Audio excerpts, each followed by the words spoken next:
তো মায়ের আজকে সকাল সকাল কলা দিয়ে শুরু হয়েছে। মা ঘুম থেকে উঠে কলা খেয়েছে। মা এখন ঘুম থেকে উঠেছেন, এই যে বিছানা মামাই এখন তুলছে। মায়ের রাত্রি 1টার সময় ঘুমান আর উনি 10:30 11টায় ওঠেন। ওনার উপর ডিপেন্ড করে এখন সবকিছু চলতে হয় আমাদের। আসছে আমাদের নমাসি আসছে, রমেশমশাই আসছে ওকে দেখতে। স্মিহি এখন সেজে গুজে বসবে, এবার স্নান করে তারপরে সেজে। তাড়াতাড়ি কোথায়, ও তো 10টায় করে, আজকে দেরি হয়ে গেছে। ও বলছে চলো চলো স্নানে যেতে হবে। না না অতটা লাগেনি, একটুখানি জাস্ট খোঁচা লেগেছে।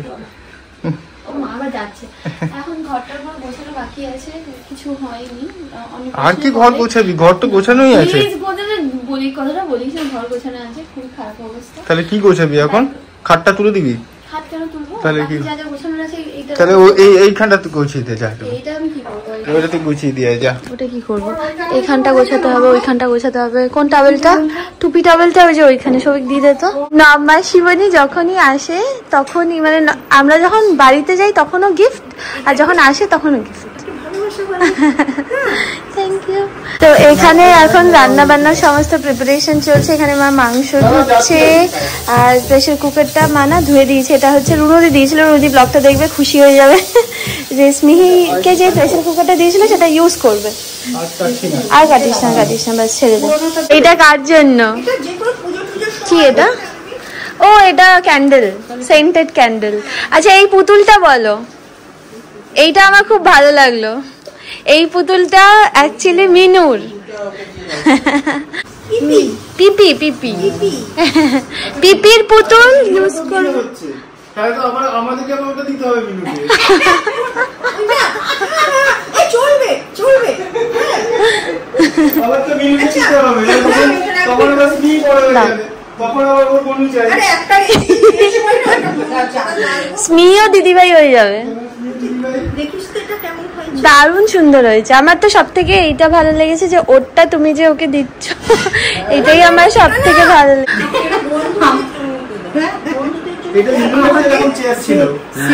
আচ্ছা এখনো আছে। হ্যাঁ এইটা খুব ভালো হয়েছে। সেন্টেড মোমবাতি, সেন্টেড। এখানে যথারীতি আমাদের আড্ডা পর্ব শুরু হয়ে গেছে। নমাসি মমসা এসে বসছে, মা এখানে চা বানাচ্ছে, আর মৌসুমি এই যে রান্নার সব অ্যারেঞ্জমেন্ট হচ্ছে। দেখো এখন মামা কি হচ্ছে, কড়াই ভাজছে।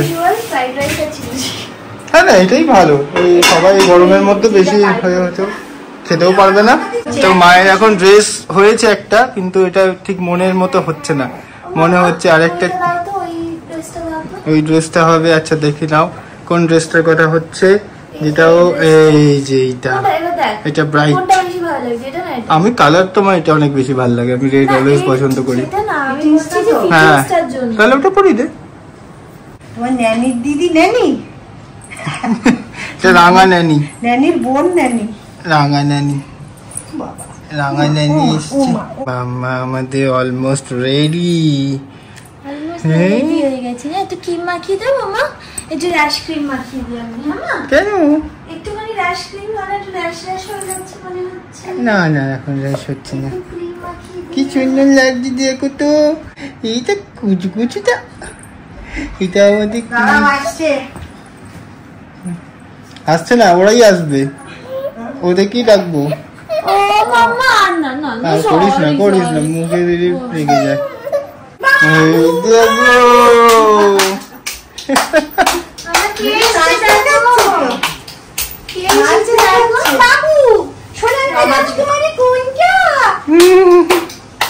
চুপ করে বসে আছে দেখো না।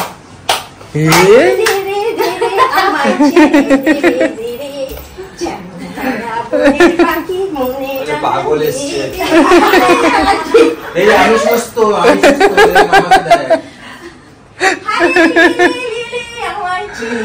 কি হয়েছে মা? সাজুগুজু করে সে ঘুমিয়ে সাজুগুজু করে উঠে গেছে। ও বাবা, আবার ছোট্ট স্মিহিও আসছে। ছোট্ট স্মিথ এটা জল খাবি, এতে জল খাওয়ার জল খাবি, এটাতে মিষ্টি খাবি, ওইটা নিয়েছে, ওইটাই পছন্দ। ছোট তুলতে সুবিধা। আর এইটা একটু বড় হয়ে পড়বি, ঠিক আছে? এটা পড়বি, কত কিছু। এইটা তোর পড়বি, ওটাই ও সবথেকে পছন্দ হবে। এটা বেবি স্মিথ মা, তোর বেবি মতো। তোর ওইটা মতো। পছন্দ এটা হয়েছে, দিদি ভাই। দিদি ভাই হবে না, ও না, ও তো পিসিমণি। পিসিমণি। পিসিমণি হবে তো। হ্যাঁ ওরে বাবা, দেখেছো এটা কত বছর আগে? আমার মেয়ে 25 বছর, তাহলে কত যত্নে আছে, কত খুব। হ্যাঁ দেখেছো কিরকম যত্নে রয়েছে। আমি বলতো আমি পাশে বসে আছি, তুই খেল সব খেল, আমি পাশে বসে আছি, যে ছুটবে যত্ন করেছে তুমি। হ্যাঁ না, রমেশ মশাইও প্রচুর যত্ন দিয়েছে। এই জিনিসটা না কারণ জানো তো, নিজের বাড়িতে যদি ছেড়ে না অন্য বাড়িতে কেউ ফেলে, সেই জন্য কোথাও গেলে কিন্তু কোথাও হাত দিত না, বলেছে সৌভিকরা সবাই গল্প বলে। ও পাগলামি যে পছন্দ, দেখে যে পাগলামি করলে তার কাছে কোলে গিয়ে বসে আছে, তোমাকে আমি ঠিক বলেছো, তোমাকে দেখে বলছে আমিও তো এক পাগলি, পাগলির সাথে পাগলি হবে, হবে না। আমি এখনই হাসি এখনই কাঁদি। তুমি কেন করো না? দান করো, দান করো।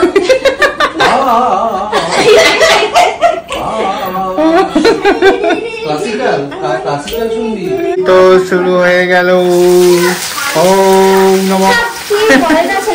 এই তো সেই যজ্ঞর মতো ফ্রাইড রাইসের ফার্স্ট ইনগ্রেডিয়েন্টস পড়ে গেছে, এটা সেকেন্ড হলো। আচ্ছা আমি কিন্তু বিরিয়ানিও রান্না করতে পারি, ঠিক আছে? এখন বিরিয়ানিটা আমাকে পেট খারাপ বলে আমার করে দিচ্ছে না। খাওয়াবো আমি বিরিয়ানি করে, সবাইকেই খাওয়াবো, শুধু আমাকে খাওয়াবে। এখানে আমি দুদিকে দুটো বসিয়ে দিয়েছি, আমি যে মধ্যে বসিয়েছি আমাকে সৌভিক বলছে যে দুদিকে দুটো বসালে নাকি অসুবিধা হয়ে যাবে, আমি নাকি করতে পারবো না, বাট আমি যে এইভাবেই করি ও যায় না। হ্যাঁ কি মা?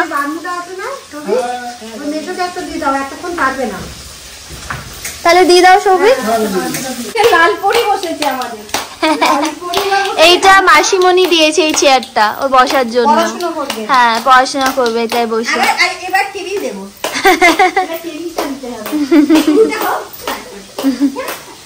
হপ করে আবার তাকিয়ে আছে, মা কাকে দেখছো?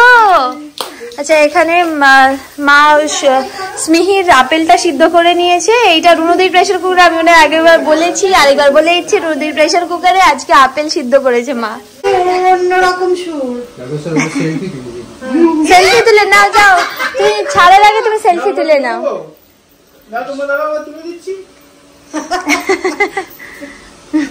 ভাবছে দুজনে কে এসছে। ডালিম গাছি মৌ, এই তো পরিদের মতো সেজেছে দাদা। সৌভিক অ্যাজ ইউজুয়াল লেগে পড়েছে, ফ্রাইড রাইস ইয়ে করছে। এখানে ওদের জন্য ঘোল না, কি হয়েছে কাজে?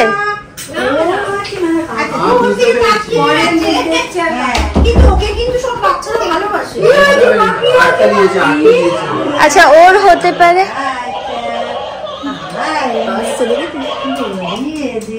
আচ্ছা আমি কি একটু এক্সপ্রেস করে দেবো মা? একটু এক্সপ্রেস করে দেবো আমি। এখানে চিলি চিকেনটা অলমোস্ট কমপ্লিট হয়ে গেছে, ফ্রাইড রাইসও কমপ্লিট হয়ে গেছে। ওখানে মাছ মেয়েকে খাইয়ে দিচ্ছে, ওরা সবাই এখন গল্প করছে। দেখাই তোমাদেরকে, দাঁড়াও। এরকম একটা ট্র্যাডিশন আছে, ওই যে হাফ প্যান্ট পরে যদি ফ্লাইট থেকে হ্যাঁ তাহলে বলো। হ্যাঁ হ্যাঁ এক্স্যাক্টলি। বলতে ভাববে মধ্যবিত্ত, আর যদি হাফ হাফ প্যান্ট পরে বেরোয় তাহলে ভাববে সেলিব্রিটি। এটাই আমাদের ট্র্যাডিশন। এই মাম্মা হয়ে গেছে। হ্যাঁ আমার রান্না ইয়েটা আমি চাইছিলাম যে ফ্রাইড চিলি চিকেনটা একটু মজু, কি বলতো একটুখানি না ঢুকলে, মানে গ্রেভিটা যদি একটুখানি ঢোকে না খুব সুন্দর লাগে খেতে। তো ওদেরকে তো ঘোল দিয়েছে মা। হ্যাঁ আর এখন 2টো বাজে, এখন ওদের খিদে পায়নি। ওদেরকে বললাম যে একটুখানি ফ্ল্যাটটা দেখে আসো, ফ্ল্যাটটা ঘুরে আসলে কি ওদেরও ভালো লাগবে। এখন আমাদের বেশ ভালো হয়েছে, একটা নতুন জায়গা হয়েছে যেখানে যেই আসুক না কেন আমাদের সমস্ত রিলেটিভদেরকে একবার ওই ফ্ল্যাটটা নিয়ে গিয়ে আমরা ঘুরিয়ে আনাতে পারি। তো হ্যাঁ যতক্ষণে ওরা আসবে ততক্ষণে এটা পুরো মজে যাবে, ঠিক আছে? আমাদের ছোট্ট পুতুলকে নিয়ে যাচ্ছি আবার, চলো ফ্ল্যাটে চলো। ও আমাদের নিয়ে যাচ্ছে। হ্যাঁ ওর ফ্ল্যাটে। চলো। বুঝতে পেরেছে, ও বেরিয়েছে। আর এই জায়গাটা চিনে গেছে এতবার এসছি বলে।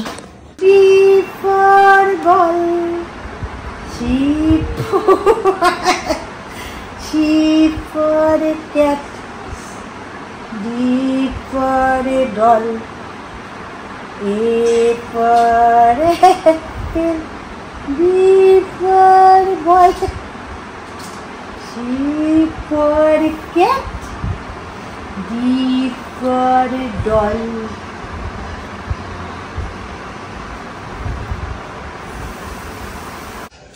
হাই গাইস, সো আজকে আসবে তীর্থ আর শিল্পী, ওই জন্য মা রেডি হচ্ছে। মাকে সুন্দর জামা পরিয়ে দিয়েছি। দেখো সবসময় তো মানে নর্মালি কেউ আসলে যে জামাগুলো পরানো হয় সেগুলো একটুখানি ভারী হয়, তো সেগুলো তো আর নর্মালি সবসময় পরানো যায় না। তো ওই জন্য যখন কেউ আসে তখন ওগুলো পরি, বা যখন ও ঘুরতে বেরো, প্রত্যেকদিন একবার করে অন্তত ঘুরতে বেরোয়। কারণ স্যার বলে রেখেছিল যে ওকে একবার করে অন্তত ঘুরতে নিয়ে যেতে। তো যেটা বলছিলাম সেটা হচ্ছে সবসময় তো ওরকম ভারী জামা পরানো যায় না, ওই জন্য আর কি যখন ঘুরতে যায় তখন পরাই। দাদা দেখাই স্নিকে মাম্মা দাঁড়া, ও এখন চুড়ি পরবে।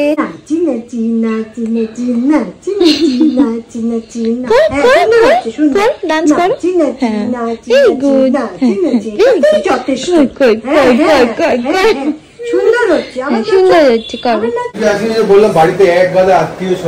সবাই এসছে নিয়ে আসেনি।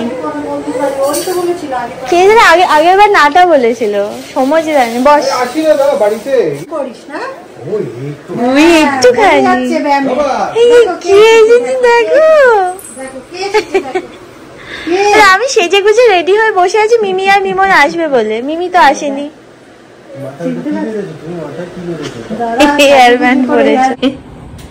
কে মা? মিমনে এরকম দুটো চুল আছে জানো, তোমার টানতে সুবিধা হবে। ও তো খালি চুল টেনে দেয় সবাই। এইটাকেই দেখে যাচ্ছে তো সে তখন থেকে। ও মা কি সুন্দর, দেখো মিমি দিয়েছে এটা, ধরো। মিমি দিয়েছে কিন্তু মিমি আসতে পারেনি। ভিডিও কল করবো একবার শিল্পীকে। আরেকজন আসেনি, আরেকজন না। হ্যাঁ তুমি চেনো তো ওকে। সৌম্যজিৎকে চেনে না? আমি আগের বারও বেশ বড় বড় করেছিলাম, তারপরে মা আর শাশুড়ির চাপে পড়ে এইবার আবার বড় করেছি, শিল্পী বারণ করেছে, এবার কেউ কিছু বলবে না। হ্যাঁ ওদের বাড়িতে গেস্ট এসে গেছে, ওই জন্য আসতে পারেনি। আরে এইটা হচ্ছে সেই, মনে আছে আমরা আগে পড়তাম এই হেয়ার ব্যান্ড গুলো। আচ্ছা মা আন্টি বলে না চুলগুলো ধরে মনে হয় কেটে দিই। আমারই মনে হচ্ছে কেটে দিই। শাশুড়ি দুজন মিলে চেপে আমাকে কেটে দিয়েছিল। মানে এত বড় ছিল? আগে বেশ বড় হয়েছিল, আগে এরকম বড় বড় মানে বিরিয়ানি করলেই হলো। অত বড় হয় অত বড় হয় কত বড় হয় কিন্তু অফিস কি হলো, বিরিয়ানি করে দিলেই কত হয়। একটু কালার করে দিতে হবে, সবুজ ফিদে লাগিয়ে কিছু না, লাল ফিদে কি নীল ফিদে দিলে ব্যাস। আমি তীর্থ আর সৌভিক এসেছিলাম হচ্ছে আমাদের ফ্ল্যাট দেখাতে। এখন আমাদের বাড়িতে কেউ আসলে আমাদের একটা ভালো জায়গা, দর্শনীয় স্থান হচ্ছে আমাদের ফ্ল্যাট। আর আমি ওদেরকে বলছিলাম যে চলে আমার স্মৃতির জন্য একটুখানি মন চঞ্চল থাকছে। আমি উপরে গিয়ে ক্যাপটা দিই, বেরিয়ে যাবে। আরে আমার তো বাড়িতে। ঠিক আছে তুই চল না। কি হয়েছে মা? হ্যান্ডব্যাং করছে না? দাও। কি বলছে বাবা? টুনটুনি মা বলেছে তোমাকে? এটা কি ঠিক বলে? টুনটুনি ডেকেছে তোমাকে? বলে আমার এত সুন্দর সুন্দর নাম আছে, স্মিহি আছে, আশভি আছে, বাবা তোমাকে আদর নাম দিয়েছে, আবার টুনটুনি ডাকছে। আবার আমি অনেক নাম ডাকি ওকে। অনেক নাম, অনেক যখন যেটা মনে হয় তখন ছিল। টুনটুনি মাকে টাটা বলে দাও, আমার সাথে চলো। না বাইরে যাওয়ার জন্য প্রস্তুত। যাও ঘুরে আসে, যাও। আমি থাকবো না, ও মামার বাড়িতে কেউ নেই। যে মামার বাড়িতে নিয়ে যাবো সেখানে প্রচুর লোক। টাটা করে দাও তীর্থ আঙ্কেলকে, টাটা করে দাও। আমি নিজেকে নিজে টাকা করে নেবো। না না না আগে মুখ তোরা কি হবে আচ্ছা তুই যা বাবাই টাটা ওই টাটা বাই গো বাই আবার চলে আসবে মিমিকে নিয়ে যা যা নাম হ্যাঁ টাটা দিদি ভাই ভালো রেজাল্ট করেছে নাচি নাচি মানে ওর বেশি আনন্দ দিদি ভাই রেজাল্ট করেছে ভালো বলে আজকে কি রান্না করবে দিদি ভাই এত ভালো রেজাল্ট করেছে কষ্ট করে ওই জন্য দিদা দৌড়ে দৌড়ে চলে এসছে বলো কি রান্না করবে আজকে কি নাচছে ছেলে দিয়ে আসছে আজকে ওর নাচ দেখো দিদি ভাই ভালো রেজাল্ট করেছে ওই জন্য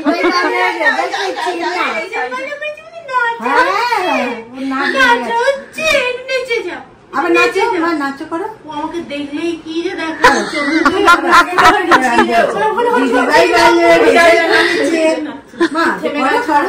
গুড মর্নিং। তো এটা হচ্ছে কালকে ভিডিওর কন্টিনিউয়েশন ভিডিও, ঠিক আছে? তো হ্যাঁ, এখন না আমি যে অন্নপ্রাশন ভিডিওটা দিয়েছি সেটা অনেকদিন পর দিয়েছি, এইটা যে ভিডিওটা যাবে এটাও অনেকদিন পর যাবে। আসলে আমি এখন আর এডিট করার সময় পাই না বলবো না, সময় থাকে, বাট ওই সময়টা আমি মনে হয় যে একটু স্মিহির সাথে সময়টা কাটাই, কারণ স্মিহি বড় হয়ে যাচ্ছে, এই সময়টা তার কোনোদিন ফিরে আসবে না। আমি এডিট পরেও করতে পারবো, ব্লগ পরেও বানাতে পারবো, ভিডিও পরেও বানাতে পারবো, বাট স্মিহির সাথে এই সময়টা আর কোনোদিন আমার কাছে ফিরে আসবে না। আর কি বলতো, আমি তো আর কিছুদিন পর অফিসেও চলে যাবো, আমি খুব মানে জানি না আমি কীভাবে থাকবো স্মিহিকে ছাড়া, কারণ আমার পুরো দিনটাই স্মিহিকে নিয়ে। ও মা আছি, মা আসছি। আমার ছোট্ট মা র্যাটেল নিয়ে বসে বসে খেলছে, আমার ছোট্ট লিমা। এই ছোট্ট মাতে কি ছেড়ে কখনো এডিট করতে ভালো লাগে? এডিট করি হচ্ছে ও যখন ঘুমায় তখন আমি এডিট করি। এবার মাঝে মাঝে এরকম হয়, ও যখন ঘুমায় আমি ওর মুখে দিকে হাঁ করে তাকিয়ে থাকি। মাঝে মাঝে মনে হয় যে মানে ভগবানের কথা আশীর্বাদ ভাবো যে ওকে আমার কাছে পাঠিয়েছে। আমি ওর মুখের দিকে তাকিয়ে থাকি, ওর বিভিন্ন রকম কত রকমের অঙ্গভঙ্গি করতে থাকে, ওগুলো দেখি। কি করছো? কাচ্ছো? অন্নপ্রাশনের ভিডিও কমেন্টসগুলো আমি পড়ছিলাম, তোমরা অনেকে খুব মানে খুশি যে আমরা এইভাবে করেছি ওর অন্নপ্রাশন। আমরা অনেকে জিজ্ঞেস করেছি যে কেন এত ছোট করে করলে তোমরা, সবাইকে শরীর খারাপের জন্য। হ্যাঁ, ওটা তো একটা রিজন, না হলে সত্যি কথা বলতে করতাম, হয়তো বড় করে করতাম। তারপর ফ্ল্যাটটা নিয়েছি না আমরা, ওই জন্য মানে ফাইন্যান্সিয়ালিও অতটা সম্ভব ছিল না আমাদের পক্ষে। তারপর কি বলতো, আমি শাড়ি জামা কাপড় মানে আমরা কেউই কিনিনি। তোমরা অনেকে বলেছে যে এত কিপটা তুমি একটা কিছু কেনে না। আসলে কি বলতো, আমি না কখনো ওইভাবে বড় হইনি যে মানে আমাকে প্রচুর জামা কাপড় মানে প্রত্যেক সময় নতুন নতুন কিনতে হবে, এরকম কোনো ব্যাপার নেই। আমার যে কোনো অকেশনে আমার কাছে যেটা আগে থাকে আমি সেটা পরে নিই। অ্যাকচুয়ালি কি বলতো, এত শাড়ি নিয়ে কি করবো বলো, পয়সা নষ্ট আর কিচ্ছু না। আর আমার মনে হয় যেই টাকাটা আমি শাড়িটা কিনবো সেটা দিয়ে যদি আমার স্মিহির যদি কোনো বই কিনি, বা আমি ধরো ওর কোনো মানে এডুকেশনাল যদি কোনো খেলনা কিনতে পারি, তো আমার মনে হয় সেটা বেশি পারপাসফুল হবে শাড়ি থেকে। কারণ শাড়ি আমি মানে জাস্ট একটা অকেশনের জন্য কিনবো, আবার সেটা কবে গিয়ে পরবো, তো সেটা পরেই থাকবে। আর আমার কাছে ইনাফ শাড়ি আছে, ওই জন্য কি আর কিনিনি, বুঝলে? তো আচ্ছা, কয়েকটা জিনিস বলে দিই। তোমরা না অনেকে বলেছো যে অনেক ভিডিওতে এরকম কমেন্ট আছে যে ওর ডেভেলপমেন্টাল মাইলস্টোনগুলো একটুখানি বলতে। তো আমি এই জায়গাটা একটু ঝটঝট বলছি, একটু শুনে নেবে গো তোমরা, কারণ এই জায়গাটা হচ্ছে মানে যাদের এটার ব্যাপারে ইন্টারেস্ট আছে তো তারা শুনো, বাকি তো অনেকেরই এটার ব্যাপারে ইন্টারেস্ট নাই থাকতে পারে। তো বেসিক্যালি আমি যতটুকু রিসার্চ করেছি আমি সেই অনুযায়ী তোমাদেরকে বলছি। তো 0 to 3 months জন্য আমার মনে হয়েছে মানে বাচ্চাকে যেভাবে আমি যেভাবে স্মিহিকে 0 to 3 months বয়সে আমি করেছি, মানে কি কি অ্যাক্টিভিটি তোমার সাথে আমি করেছি। প্রথমে হচ্ছে মানে আমি না সবসময় ওর সাথে আই কন্ট্যাক্ট করে আমি কথা বলতাম, তাই না মা? চোখে চোখ রেখে সবসময় কথা বলতাম। আর আমি প্রচুর কথা বলেছি, সেটা ভিডিওতে দেখেছো, মা প্রচুর কথা বলেছে, প্রচুর সময় দিয়েছে ওকে। আর আমরা না ওর এক্সপ্রেশন সবসময় মানে আয়না ওর সামনে দিতাম, যাতে করে ওর এক্সপ্রেশনগুলো না দেখতে পায়। স্মিয়া থাকতে চাইছে না, ওই জন্য ওকে নিয়ে নিলাম। তো আরেকটা জিনিস যেটা আমার দিদিভাই বলে দিত, সেটা হচ্ছে মানে একটুখানি কথা বল, পজ কর, ওকে রেসপন্ড করতে দে, তারপর আবার কথাটা বল। যেরকম ও যখন আমরা মা মা মা মা বলতাম, তারপরে একটু যখন পজ করতাম তখন ও রেসপন্ড করতো, তারপরে আবার মা মা মা মাম্মা মাম্মা। আচ্ছা, আর যেন কি আরেকটা হচ্ছে যেটা করতাম সেটা হচ্ছে ওকে খুব মিমিক করতাম আমরা, বুঝলে, mimic your baby, so it's a two way talk. আরেকটা জিনিস হচ্ছে ওকে প্রচুর সময় না মানে খেলতে দিতে হবে উইদাউট এনি ইন্টারাপশন, মানে ও যেটা করছে সেটা করতে দিতে হবে ওকে। যদি ইন্টারাপ্ট করো ও এক্সপ্লোর করতে পারবে না, ঠিক আছে। আর যখনই আমি কোনো কিছু চেঞ্জ করতাম, ধরো ডাইপার চেঞ্জ করলাম, আমাকে বলে করলাম স্মিহি তোমার ডাইপার চেঞ্জ করলাম, বেশিক্ষণ থাকছে না, ওই জন্য বারবার কেটে কেটে কেটে কেটে করছি। তো আর কয়েকটা খুব ছোটো ছোটো জিনিস হচ্ছে ওর এনভায়রনমেন্টটা একটু বেবি ফ্রেন্ডলি করলাম, যাতে করে ও প্রচুর খেলাধুলা করতে পারে। দেখো না এটার অবস্থা, দেখো খেতে উঠেছে, খেলছে এইভাবে। তো যেটা তোমাদেরকে তো coming back to my point, একটা জিনিস আমি তোমাদের এখানে বলছি, সেটা হচ্ছে একজন আমার ইনস্টাগ্রামে ডিএম করেছিল যে তুমি তোমার বাচ্চাকে কি আইনস্টাইন বানাবে, এখন থেকে বই পড়ানো শুরু করে দিয়েছে, বুকিশ নলেজে মানে কিছু নেই বুকিশ নলেজে। সো বেসিক্যালি পড়ানোর জন্য কিন্তু ওকে বই পড়ানো হয় না, it is more about engagement. আর তুমি ছোট থেকে বাচ্চা যেই হ্যাবিটটা করাবে বাচ্চা না সেটাই শিখবে। Reading is a joy not a chore. তো পড়ানোর জন্য যদি ওকে বই দিয়ে বসিয়ে দিই তাহলে ওর বইয়ের ওপর কোনো ইন্টারেস্ট আসবে না। তো বেসিক্যালি খেলার ছলে ওকে ওই বইগুলো দেওয়া হয়, ঠিক আছে। আর বইগুলো তোমরা দেখেছো, বইগুলোতে মানে প্রচুর পিকচার্স আছে, ঠিক আছে। তো ওগুলো দেখে না অনেকটা মানে কি বলতো, ইটস কাইন্ড অফ লাইক ওর কাছে ওটা খেলা, ঠিক আছে। তো আর রিডিং জানো তো it's a very good habit actually. আমি এরকম করছি না যে বাচ্চা যেন বইয়ের প্রতি কোনো ভীতি না থাকে, ও যেন এনজয় করে প্রসেসটা। ওকে যখন আমি গল্প শোনাই তখন এদিক ওদিক তাকায়, যখনই ও এদিক ওদিক তাকায় আমি বুঝে গেছি যে ও এখন অন্য কোনো জিনিস দেখতে বেশি interested than reading the book. তো তখন আমি বই বন্ধ করে দিই, তখন ওইগুলো করে। তো ওর নিডটা প্রেফার করতে হবে। Reading is a very good habit, ওটা তোমার অডিটরি আর ভিজুয়াল স্টিমুলেশনে অনেক বেশি হেল্প করে, বন্ডিং ডেভেলপ করতে সাহায্য করে, তোমার স্পিচ ডেভেলপমেন্ট হয়, তারপর নিউরাল নেটওয়ার্ক ডেভেলপ হয়। তো মানে বইয়ের কোনো বিকল্প হয় না, সত্যি কথা বলতে। যত বই দেখাবে, যত বই পড়াবে তত ভালো, ঠিক আছে। আর প্রচুর রকমের এডুকেশনাল চয়েস আছে যেগুলো ইন্ট্রোডিউস করতে পারো। আরেকটা লাস্ট কথা আমি বলছি, সেটা হচ্ছে বই পড়ার কোনো বয়স হয় না, একদম মানে ছোট্ট নিউ বর্ন বেবিকেও তুমি বই পড়াতে পারো, জানো তো। অ্যামাজনে সার্চ করতে পারো বুকস ফর নিউ বর্ন, চলে আসবে।